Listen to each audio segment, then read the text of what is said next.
Back to the channel. This is the part 2 of the UGC NET previous year paper, PYQs from 2021.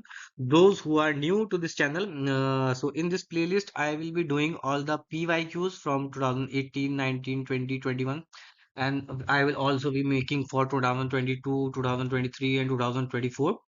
And during these videos, I am covering the topics, the concept, the explanation, which I can give you how to attempt a particular question, how I will attempt a particular question.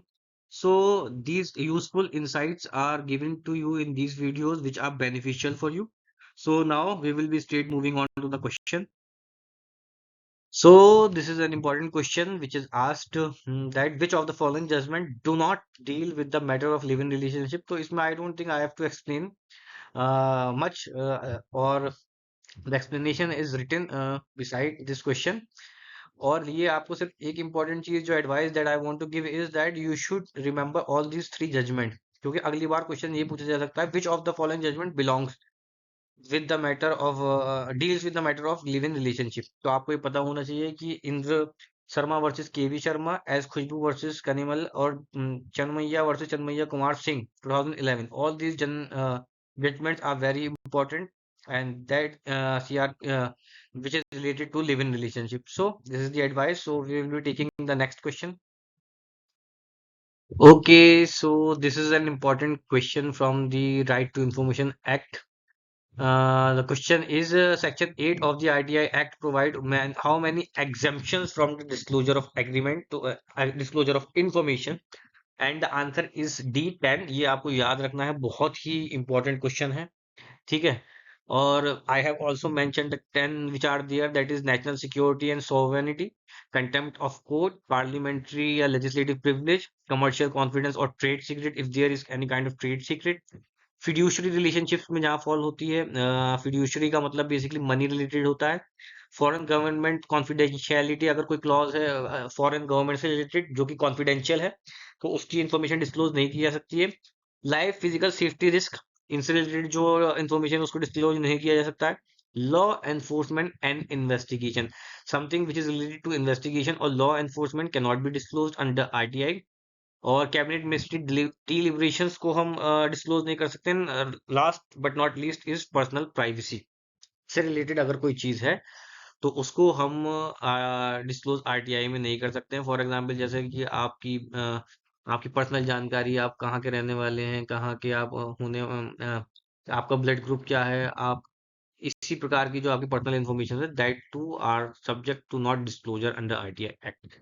I hope बहुत easy question था, बहुत easy explanation थी. तो we will be taking the next question. Okay, so this is the straightforward question from the proviso. तो यहाँ पर explanation तो क्या ही मैं दूंगा, बट अगर आप लोगों को याद हो, in all my last videos I am reiterating a similar thing that if some minor act is asked in any of the examination, when the definition clause of that particular minor act becomes of utmost importance, उसके अलावा if any kind of national commission या फिर state commission कोई mention है, उनकी थोड़ी बहुत duties, ये आपको एक सरसरी तौर पे पता होनी ही चाहिए. So this is the advice which I am constantly giving in all of my videos, which is related to PYQ. So this is the advice. So I think now I should move on to the next question. Okay, so if you have watched my earlier videos, that is PYQ 2018, 19, 20, and this is 21. So you should know that I suggest that some questions are there just to be there. उसका answer देना is next to impossible किसी के लिए भी, ठीक है. अब इसमें क्वेश्चन क्या है कि कॉन्फ्रेंस ऑफ डब्ल्यूटीओ पूछी गई है, डब्ल्यूटीओ की कॉन्फ्रेंसेस पूछी गई हैं, और places where were they held, तो किसको याद रखा है भाई ये, ठीक है. तो ये क्वेश्चन के लिए मेरी सेम ही एडवाइस रहती है कि ऐसे क्वेश्चन अगर नेगेटिव मार्किंग है तो यू शुड अवॉइड 100%, और अगर नहीं है तो तुक्का लगा सकते हैं, दैट्स इट. इससे ज्यादा मैं इसमें कुछ नहीं बोलना चाहूंगा. So we will be taking the next question. Okay, this is the question from environmental law, जिसके लिए मैंने पहले ही एडवाइस दे रखी है आपको. और अगर आप नए हैं, पहली बार यही वीडियो देख रहे हैं, तो ये एडवाइस है कि environmental law, international law, constitutional law, law of thought, Indian contract act, most majority if we are talking about environmental law, तो it is composed of the international conventions, You should know each and every convention chronologically because it is also important. First earth summit, second earth summit, third earth summit, जो भी, और जैसे कि Ramsar से related कोई convention है, कोई particular किसी और पर्टिकुलर चीज से, एनवायरमेंट सस्टेनेबल डेवलपमेंट से रिलेटेड कोई कन्वेंशन है, तो वो आपको पता होनी चाहिए टिल टुडे कि कॉन्फ्रेंस, वर्ल्ड कॉन्फ्रेंस कहाँ हो रही है, सस्टेनेबल डेवलपमेंट पे वर्ल्ड कॉन्फ्रेंस कहाँ हुई है, पिछले साल कहाँ हुई, 30 साल कहाँ हुई है, यूएनडीपी। तो इस तरीके की चीजें, एसडीजी से रिलेटेड क्वेश्चन, एसडीजी कब फॉर्मेशन हुए, कितने एसडीजीज हैं, कुछ इंपॉर्टेंट एसडीजी जो है वो सस्टेनेबल डेवलपमेंट गोल जो है वो आपको याद भी होने चाहिए। तो having said that, this is the advice which I want to give when comes to the environmental law question. And now I will be reading that the preamble to both Environment Protection Act and Air Prevention and Control of Pollution Act were passed to implement the decisions reached in one of the following, and the answer is United Nations Conference on the Environmental Law, ठीक है, 1972 वाली। तो this is one of the most important conference also, तो ये आपको याद होना चाहिए, ठीक है। तो I think I made my point very clear, so we will be moving on. Okay, this is one of the direct question. Which one of the following Geneva Convention has the provision on the protection of victims of maritime warfare? This is also a very tough question. So give just one advice, just go through the explanation which is there. The answer to this question is A, the second Geneva Convention. ये आपको रट लेना है, ठीक है। And I have already told the key to remembrance is revision. तो जितनी बार आप इन पीवाईक्यूज को गो थ्रू करेंगे, जितनी बार आप इनको देखेंगे, जितनी बार ये क्वेश्चंस से आप गो थ्रू होंगे, उतना ही ज्यादा चांसेस है आप उसको रिमेम्बर कर पाए, और उतना ही ज्यादा चांसेस है फिर आप उसको अप्लाई कर पाए in the exam. This is the advice, and so I will be moving on to the next question. Okay, the question is from Muslim law, that is the sources of Muslim law, and I've already told ki marriage, divorce, sources, adoption, maintenance, inheritance, these are some of the topic that is important in personal law, whether it is Muslim law, Hindu law, or special law, or Christian law, whatever. So the question is very straightforward, very easy question, that which one of the following is not a primary source? तो सुन्नत, इजमा और कियास are the primary sources. तो ये आपको याद कर लेना है। उर्फ is not the primary source. उर्फ is not the primary source. It is a kind of secondary source. ठीक है। तो प्राइमरी सोर्स में कुरान, सुन्नत, इजमा और कियास, चार सोर्सेज इंपॉर्टेंट हैं, दो मैंने मेंशन भी कर रखी हैं, तो please make notes and move on. Again the question from Muslim law, and I have already told that divorce और मैरिज से रिलेटेड जितने प्रोविजंस हैं वो तो आपको डीप डाइव याद करने ही होंगे। And there are different kind of divorce. A whole list is there in the Muslim law of divorce is talaqul ahsan, talaqul hasan, triple divorce, then different, then khula and mubarak. So ये आपको कोई और choice है नहीं, और जिसने भी law किया है, मुस्लिम लॉ के गो थ्रू किया है, क्योंकि 2 सेमेस्टर आई थिंक पढ़ाया जाता है, तो ये मुस्लिम लॉ में बेसिकली ये इंपॉर्टेंट चीजें हैं डाइवोर्स से रिलेटेड जो आपको पता ही होनी चाहिए।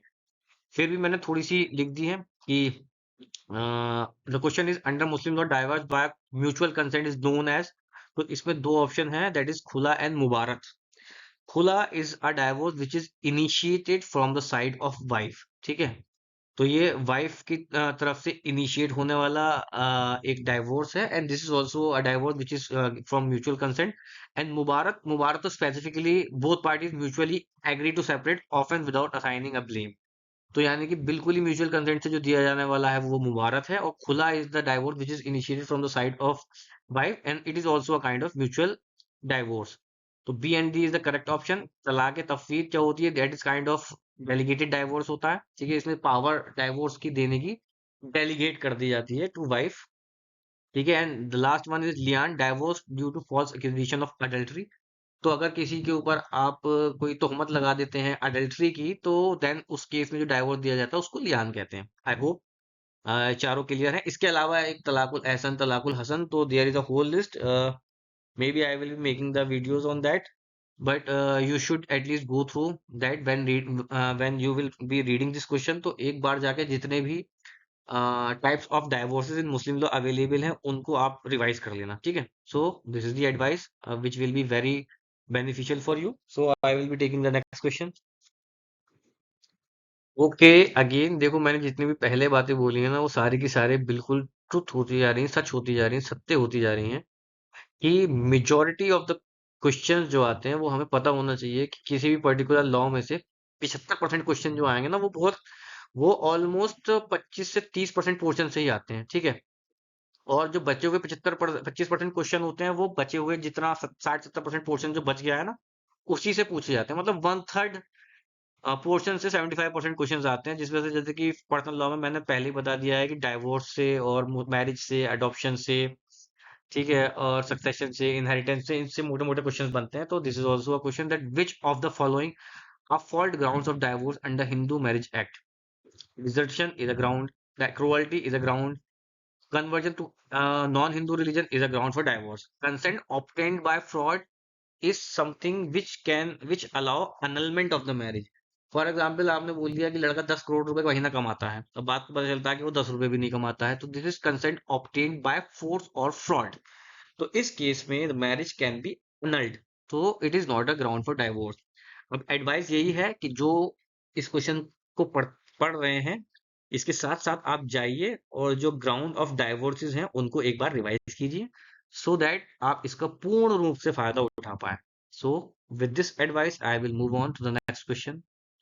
Again the question is related to the adoption in under the Hindu Marriage Act, Hindu Adoption and Maintenance Act. So the statement is no person except father or mother of a child shall have the capacity to give the child in adoption under the Hindu Adoption and Maintenance Act. This is 100% true. Second statement we will be reading. Under the Hindu Adoption and Maintenance Act 1956, the same child may not be adopted simultaneously by two or more persons, which is also true. ठीक है? In the life of above statement, choose the most appropriate answer. ठीक है? तो अब इसमें क्या है, B ए है, बहुत सिंपल सा क्वेश्चन है, both statement 1 and 2 are correct. ठीक है, बाकी और आपको अगर रीड करना है तो I have given the explanation, you can go through that. So next question we will be taking the question from the assertion and reason. ये क्वेश्चन बहुत ज्यादा सिंपल होते हैं, इसकी ट्रिक मैंने बता रखी है। असर्शन एंड रीजन को हमें कैसे टैकल करना है, पहले हमें दोनों स्टेटमेंट पढ़नी है, दोनों स्टेटमेंट चेक करनी है कि ट्रू है, क्योंकि आगे का सवाल तभी सॉल्व होगा अगर एक भी गलत है तो ऑप्शन बहुत इजीली क्लियर हो जाएगा। ठीक है, और अगर दोनों सही हैं तो फिर बीच में सेंटेंस के बिकॉज लगा के पढ़ लेनी है रीजन को, तो हमें एक सेंस बन जाएगा कि ये कहना क्या चाह रहा है, और असर्शन जो है वो रीजन को जस्टिफाई करता है या नहीं, ये हमारे सामने क्लियर हो जाएगा। ठीक है, so now I will read, under the Companies Act of 2013, central government is authorized to implement a facility to file documents in electronic form, which is correct. The reason being is central government is authorized to make rules to implement this facility. Yes. तो इसके आगे पढ़ने की वैसे जरूरत तो नहीं है, पर पढ़ लेते हैं that section 398, 401 and 402 have been incorporated in the Act of 2013, I think, which is related to the authorization of central government to implement rules of the facility, which is mentioned in the assertion. So the option A is correct. That is both A and R are true, and R is the correct explanation of A. ठीक है, so now we will be moving on to the next question. Okay, this is somehow related to the American Constitution. Amendment in the American Constitution may be proposed by, तो ये तो एक याद करने वाला question है। ठीक है, इस तरीके का क्वेश्चन तो हम याद कर सकते हैं, क्योंकि this is one of a kind question. Just एक बार आप एक्सप्लेनेशन को गो थ्रू कर दो। The answer is one, option 1 and 3, that is Congress with a 2/3 majority in both the House of Representative and the Senate. And third is Constitutional Convention called by 2/3 of state legislature. So in these conditions, the Constitution, the American Constitution and amendment may be proposed. So no need to go through very deep. Just uh, remember this thing और इसको एक बार note कर लो. That's it and move on. बहुत ही direct question है from the companies act 2013, that who among the following can remove the name of a company from register of companies on suo motu basis in terms of section 248। अगर आप ये section ना भी पढ़े, वैसे तो ये इंपॉर्टेंट है, ये याद कर लेना, क्योंकि अगली बार ये पूछ सकते हैं कि who among the following can remove the company from registrar office, और नाम दे दें, then they ask under what section it is mention, तो 4 सेक्शन दे दें, तो इसलिए ये आपको नोट डाउन करना इंपॉर्टेंट बन जाता है। बट अगर ऐसे डायरेक्ट क्वेश्चन है तो बहुत आसानी है कि भाई registrar of the company, obvious सी बात है, it is very obvious that registrar of the companies will have the power to remove the name from the company from the register of the companies on suo motu। ठीक है, तो very easy समझा दिया मैंने। So take the next question. Okay, very very simple, easy and direct question from international law. इससे आसान question कोई नहीं हो सकता। Which among the following is not the principal organ of the United Nations? चार ऑप्शन दे रखे हैं, जनरल असेंबली है, इकोसोक है, इंटरनेशनल कोर्ट ऑफ जस्टिस है, D international human rights commission नहीं है। हाँ, इसमें ये टफ जब हो जाता है जब आपसे ट्रस्टीशिप काउंसिल पूछ लेते हैं, which is not now, which is now is inactive. ठीक है, which is not active now. ठीक है, तो बाकी मैंने लिखी दी है, जनरल असेंबली, सिक्योरिटी काउंसिल, इकोसोक which is economic and social council, international court of justice, and the six one is secretariat. ठीक है, तो आई होप, बहुत ही simple question, nothing more is needed to explain. Okay now see this question. इसमें क्या किया है examiner ने ना, लेवल बढ़ा दिया है क्वेश्चन का, उसको मॉडरेट से हार्ड की तरफ ले गया है। कैसे? विच among the following is most serious offence and the severely punishable. ठीक है, तो अब हम इसको, इसमें क्या है कि विच of the following offence is most serious offence and the severely punishable, तो इसका क्या मतलब होगा कि सबसे ज्यादा दंड किस में है। ठीक है, सबसे ज्यादा दंडनीय अपराध इनमें से कौन सा है? तो अनलॉफुल असेंबली, राइटिंग, एफरे, असॉल्ट। तो ये आपको पता ही होना चाहिए कि किसमें पनिशमेंट ज्यादा है, तो इसको आप आंसर कर पाएंगे। In this case the answer is B, writing. हालांकि ये कुछ अपर लेवल का क्वेश्चन है, तो ज्यादा डरने की जरूरत नहीं है इस क्वेश्चन से। तो अगर आपको पता है, वेल एंड गुड, नहीं पता तो नेगेटिव मार्किंग है, तो मत अटेम्प्ट कीजिए, और अगर नेगेटिव मार्किंग नहीं है तो अटेम्प्ट कर लीजिए। ठीक है, बाकी मैंने एक्सप्लेनेशन तो लिखी दी है, इसको थोड़ा सा गो थ्रू कर दीजिए, ताकि अगर दोबारा कोई इससे रिलेटेड क्वेश्चन पूछा जाए तो उसकी ग्रेवियर्स आगे लिखी हुई है, आप इसको इजीली अटेम्प्ट कर पाए। Okay, we will be moving. Another very easy question, that Motor Vehicle Act of 2019 refer to the earlier Motor Vehicle Act of 1988 as। तो ये this is something from legal dictionary type का question है कि पुराने act को हम क्या बोलेंगे, तो प्रिंसिपल एक्ट मेजरली बोला जाता है।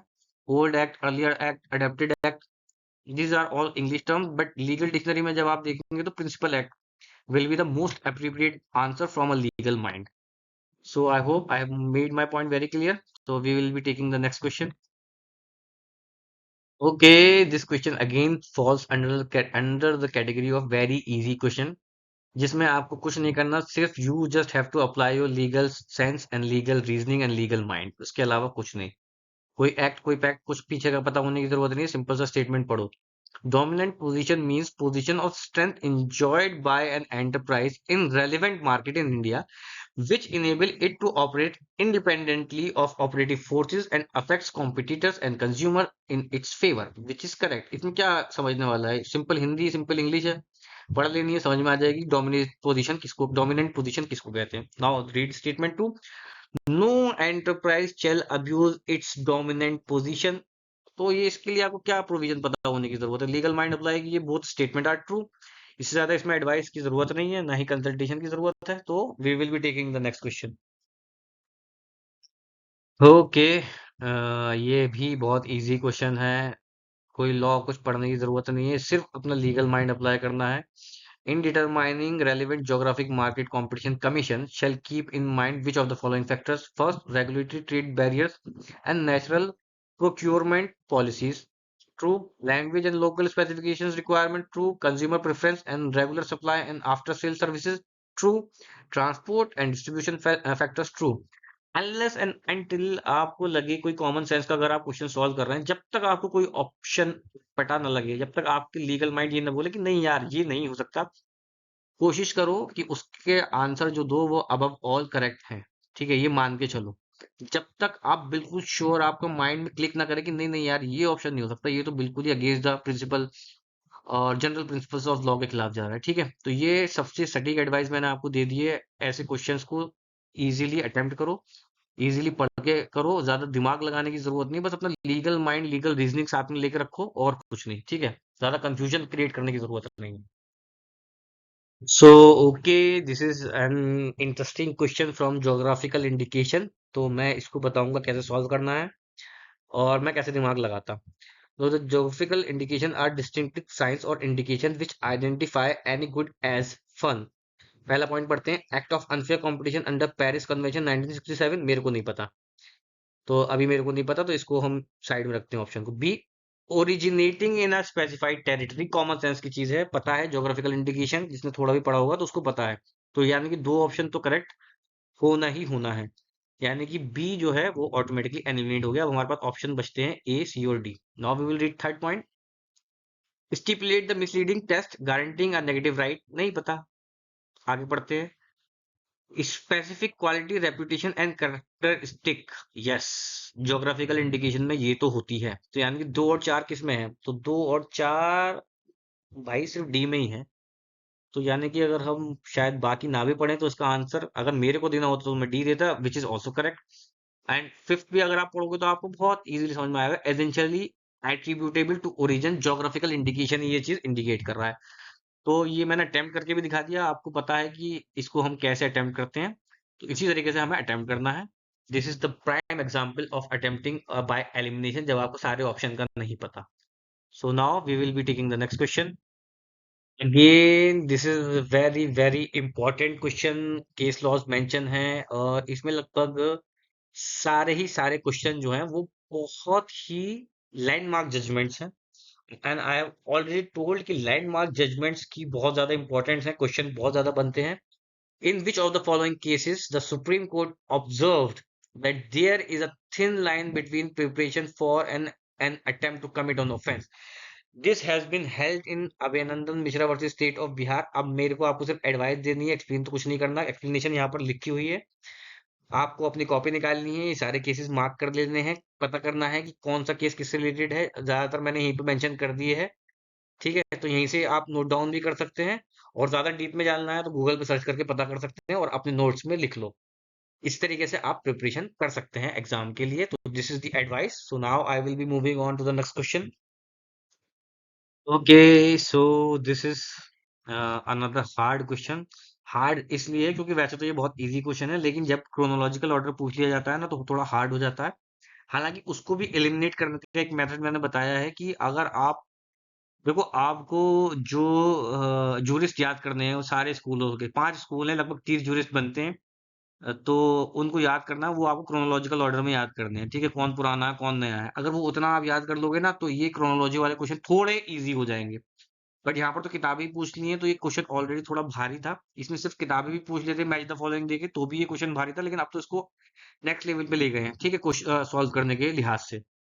तो बाकी इसमें एक्सप्लेन करने वाला कुछ नहीं है, एडवाइस करने वाला था। एक्सप्लेनेशन, इसके आंसर मैंने बराबर में लिख ही दिया है।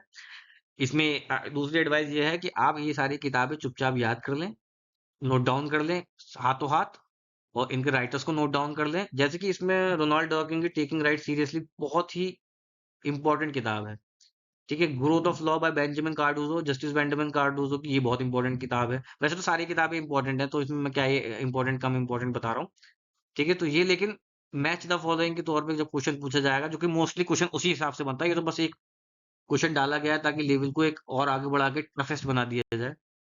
सो having said all this, we will be taking the next question.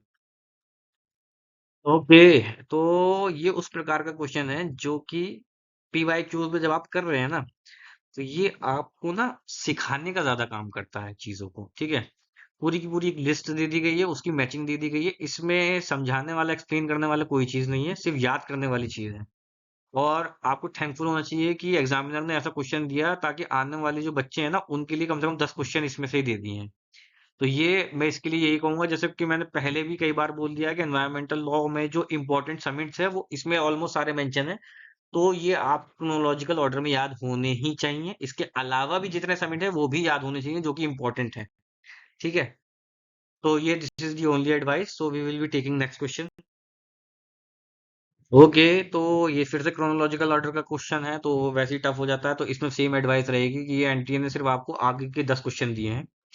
हालांकि जो ऑप्शन है एनटीए ने वो भी करेक्ट नहीं दिया, इसका करेक्ट ऑप्शन मैंने यहाँ पर बना दिया है, लिख दिया है कि कौन सा ऑर्डर में इसको पढ़ना है आपको।